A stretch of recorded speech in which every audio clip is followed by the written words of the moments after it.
नमस्कार दोस्तों।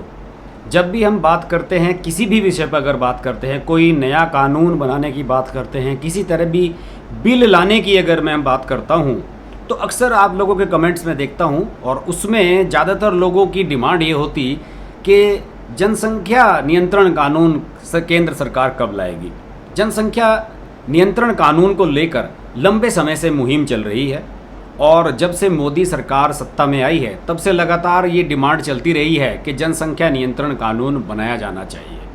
क्यों बनाया जाना चाहिए? इसलिए बनाया जाना चाहिए कि जो लोग आबादी बढ़ाकर देश पर अत्यधिक दबाव बना रहे हैं, हर सिस्टम को क्लैप्स करने की कोशिश कर रहे हैं, उन लोगों के मुकाबले जो लोग एक सभ्य नागरिक होने का परिचय देकर 2 बच्चों का कानून अपनाने की कोशिश कर रहे हैं या 2 बच्चों तक अपने परिवार को सीमित रख रहे हैं, उन लोगों को क्या लाभ हो रहा है। देखिए, मैं इस बारे में एक छोटा सा उदाहरण देना चाहूँगा, उसके बाद मैं अपनी बात आगे बढ़ाऊँगा। मेरे पिताजी अक्सर एक बात कहा करते हैं कि सरकारें, जितनी भी सरकारें आती हैं, जितने भी इलेक्शन कमिश्नर आते हैं, सबके सब इस पर जोर देते हैं कि प्रत्येक व्यक्ति को अपने मतदान के हक का इस्तेमाल करना चाहिए। सही बात है, अगर आपकी वोट बनी हुई है तो आपको वोट डालनी चाहिए और मतदान करना चाहिए और देश की सरकार बनाने में, प्रदेश की सरकार बनाने में अपना सहयोग करना चाहिए और लोग करते भी हैं ऐसा। अक्सर सरकार तरह तरह के फिल्म स्टार्स को हायर करती है, उनके माध्यम से प्रचार कराया जाता है कि मतदान आपका अधिकार है। ठीक है, मतदान सबका अधिकार है। मतदान देने के लिए लोग धूप में लगकर, सुबह अपना समय खराब करके लाइन में लगकर जाते हैं और वोट डाल कर आते हैं। बिल्कुल सही बात है, लेकिन बहुत से ऐसे लोग हैं जब मतदान होता है तो छुट्टी लेकर चले जाते हैं अपने बच्चों के साथ कहीं बाहर घूमने के लिए, हिल स्टेशन पर चले जाते हैं। उनका कुछ नहीं बिगड़ता, ना उनका कोई नुकसान होता है जिन्होंने वोट नहीं डाली। लेकिन जिन लोगों ने वोट डाली उन्हें इसका क्या लाभ मिला, ये कभी तय करने का कोई मापदंड आज तक तय नहीं हुआ। अगर सरकार कोई ऐसा कानून बना दे कि आपने अगर 3 बार लगातार वोट नहीं डाली तो आपका मतदान का अधिकार छीन लिया जाएगा, या कोई ऐसा कानून बना दे कि आपने अगर लगातार 3 बार मतदान किया है तो आपके बेटे के या आपके बच्चे के 5% मार्क बढ़ा दिए जाएंगे, या उसे किसी और तरह की सुविधा दे दी जाएगी, या आपको कुछ ऐसी प्रोत्साहन राशि दी जाएगी कि सरकार की तरफ से कोई टोकन मनी कि भाई आपने अपना दायित्व सही तरीके से निभाया, इसका ये इनाम है आपको। मेरे कहने का मतलब ये है कि जिसने अपना दायित्व निभाया उसे तो सरकार ने कुछ नहीं दिया, लेकिन जो अपना दायित्व नहीं समझते समाज के प्रति, सरकार के प्रति और अपने देश के प्रति, उन लोगों को लगातार छूट दी जाती है।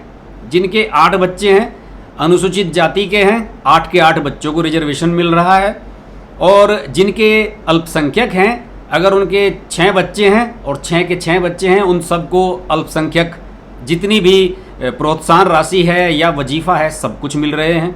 लेकिन जिस इंसान के 2 बच्चे हैं उसे क्या मिल रहा है? ये एक बहुत बड़ा सवाल है, बहुत बड़ी बहस का मुद्दा है, और इसीलिए मांग की जाती रही है कि पॉपुलेशन कंट्रोल बिल लाया जाना चाहिए, जनसंख्या नियंत्रण कानून बनाया जाना चाहिए। इस बारे में अभी हाल ही में उत्तर प्रदेश की योगी आदित्यनाथ सरकार ने एक प्रयास किया है और उसकी एक पहली ड्राफ्ट की एक कॉपी रिलीज की गई है। उसके बारे में मैं आपको बताना चाहूँगा, जिसे लेकर अभी से डिबेट शुरू हो गई है। देखिए, उत्तर प्रदेश में जनसंख्या नियंत्रण कानून लाने के लिए राज्य विधि आयोग ने यूपी जनसंख्या नियंत्रण, स्थिरीकरण व कल्याण, ये तीनों चीज़ें जोड़ी गई हैं। उस पर नियंत्रण करना, उसे स्थिर करना और उनका कल्याण करना, ये तीनों चीज़ें इसमें जोड़ दी गई हैं। विधेयक 2021 का ड्राफ्ट तैयार किया है। इसमें 2 से अधिक बच्चे होने पर सरकारी नौकरियों में आवेदन से लेकर स्थानीय निकाय में चुनाव लड़ने तक पर रोक लगाने का प्रस्ताव है, और सरकारी योजनाओं का भी लाभ न दिए जाने का इसमें जिक्र किया गया है। एग्जैक्टली वही है जो हम और आप लोग चाहते हैं।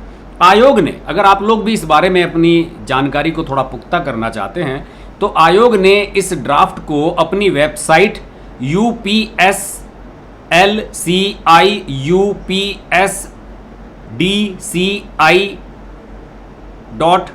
upslciupsdci.gov.in इस पर डाल दिया है। मैं आपको नीचे डिस्क्रिप्शन में लिख दूंगा, इसकी पूरी डिटेल आप देख सकते हैं। वैसे पब्लिक डोमेन में इसका सारा ड्राफ्ट मौजूद है और उस पर ये इसकी ड्राफ्ट की कॉपी अपलोड कर दी गई है। 19 जुलाई तक जनता से इस पर राय मांगी गई है। विधि आयोग ने यह ड्राफ्ट ऐसे समय में पेश किया है जब 11 जुलाई को योगी सरकार नई जनसंख्या नीति जारी करने जा रही है। योगी आदित्यनाथ ने इसमें खासतौर पर समुदाय केंद्रित जागरूकता कार्यक्रम अपनाने पर जोर दिया है। आयोग के मुताबिक इस ड्राफ्ट को तैयार करने के लिए कोई सरकारी आदेश नहीं है, खुद की प्रेरणा से यह ड्राफ्ट आयोग ने तैयार किया है। यूपी में सीमित संसाधन और अधिक आबादी के कारण ये कदम उठाने जरूरी हैं। ये कहा गया है कि इसके पीछे कोई पॉलिटिकल मोटिव नहीं है, बल्कि ये वक्त की जरूरत है। नई नीति के अनुसार 2 से अधिक बच्चे पैदा करने पर सरकारी नौकरियों में आवेदन और प्रमोशन का मौका नहीं मिलेगा। सबसे इंपॉर्टेंट बात है, 77 सरकारी योजनाओं और अनुदान से भी वंचित रहने का प्रावधान है, जिसका जिक्र मैंने शुरू में किया है। अगर यह लागू हुआ तो 1 साल के भीतर सभी सरकारी अधिकारियों, कर्मचारियों, स्थानीय निकाय में चुने जनप्रतिनिधियों को शपथ पत्र यानी कि एफिडेविट देना होगा कि वह इसका उल्लंघन नहीं करेंगे।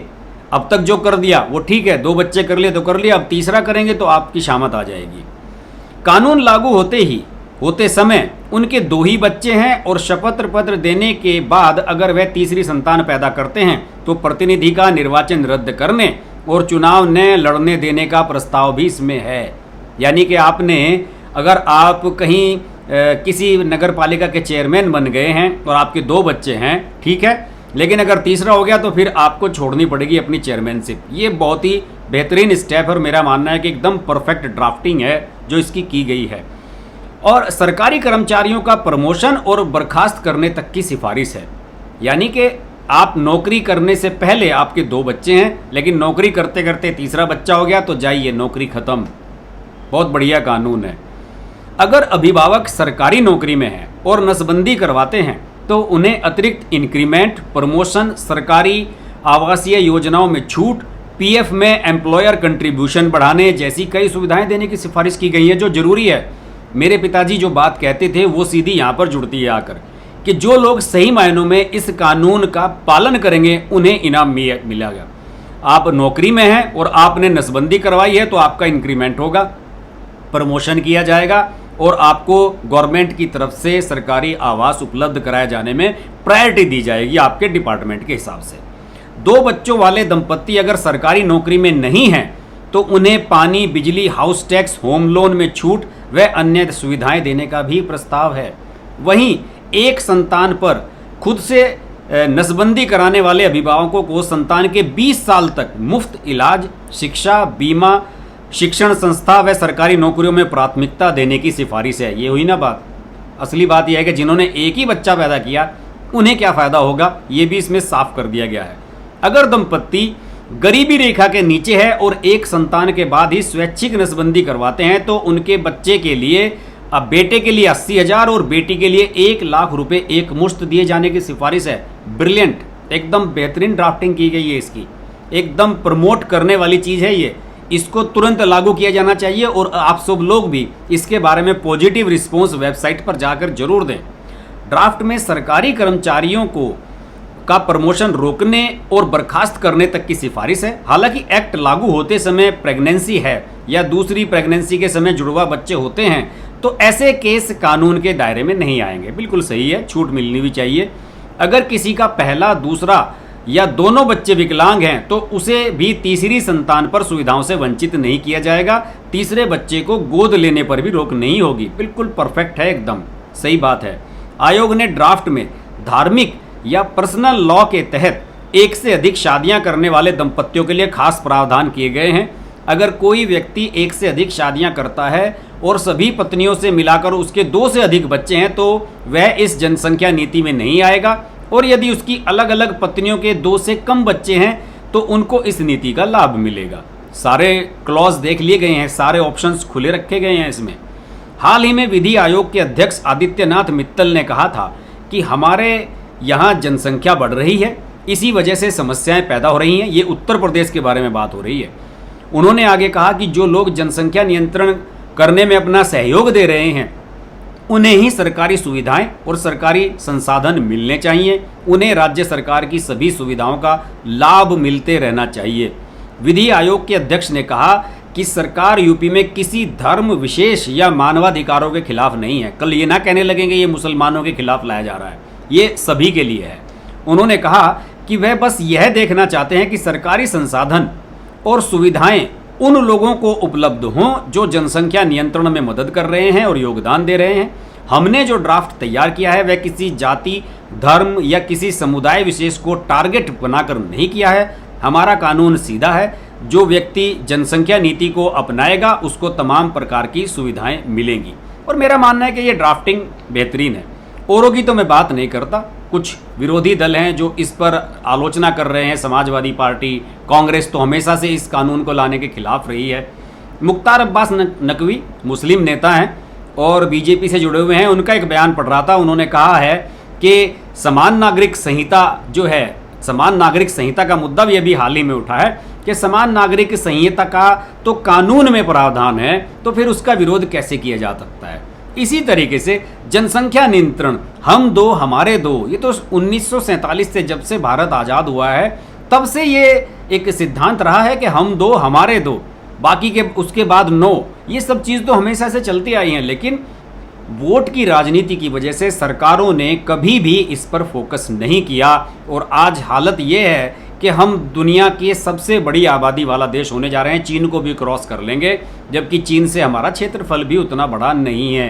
तो ऐसी स्थिति में इस तरह के कानून की पहल योगी आदित्यनाथ की सरकार ने की है। मेरा मानना है कि इसे केंद्रीय स्तर पर भी तुरंत लाया जाना चाहिए और इसके बारे में जितनी भी अवेयरनेस लोगों के बीच में दी जा सकती है उतनी दी जानी चाहिए। आप लोग भी इस वीडियो को, अगर आपको पसंद आए, मेरे आइडियाज़ आपको अच्छे लगे, तो इस वीडियो को ज़रूर शेयर करें, लाइक करें, कमेंट्स में अपना फीडबैक ज़रूर करें और इस वीडियो को उन लोगों तक पहुंचाने की कोशिश करें जो इससे जुड़े हुए हैं या जो इससे प्रभावित हो सकते हैं या जिन्हें इसे लागू करने में मदद करनी चाहिए। देखते रहिए हर्ष की बात लाइव। नमस्कार।